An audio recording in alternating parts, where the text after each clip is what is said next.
சில வீடுகளில் நம்ம இந்த பிரச்சனையை பார்க்கலாம். காலையில நேரத்தில் பார்த்தீங்கன்னா, நான் பிள்ளைகளோட மல்லு கட்டிக்கிட்டு கிடக்கிறேன். நீ பாட்டுக்கு உன் ஜவுரியத்துக்கு உன் வேலையை பார்க்குற. அந்த பிள்ளைகளுக்கு குளிப்பாட்டி விடலாம், கிளப்பி விடலாம், புஸ்தகத்தை எடுத்து வைக்கலாம், சாப்பாடு போட்டு என்னத்தையோ ஒரு ஹெல்ப் பண்ணுறியா ஐயா? நான் உண்டு, என் வேலை உண்டுன்னே உட்காந்துட்டு இருக்கேன் நீயே அப்படின்ற மாதிரி சவுண்டு நிறைய வீடுகளில் வரும். அதுவும் இந்த காலையில் பிள்ளைகளை ஸ்கூலுக்கு கிளப்புற நேரம்.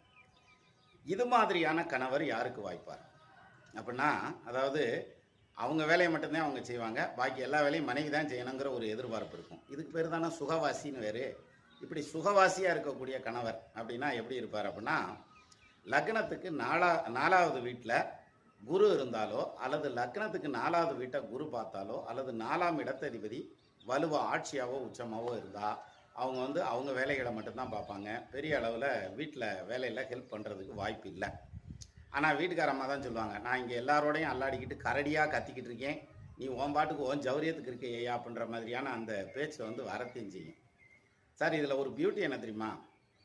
லக்னத்துக்கு 2ஆம் இடத்துல சனி, ராகு, கேது, செவ்வாய், சூரியன் இப்படி பாவகிரகம் இருந்தால் கூட 4ஆம் இடம் ஸ்ட்ராங்காக இருந்ததுன்னா அவங்களுக்கு குடும்பம் அமைதியாக ஓடும். இவ்வளோதான். இதுக்கு மேலே சத்தம் போட்டால் கூட மனைவி அந்த குடும்பத்தை ரொம்ப அனுசரித்து பார்த்துக்கிடுவாங்க. நல்லபடியாக குடும்பம் ஓடும்.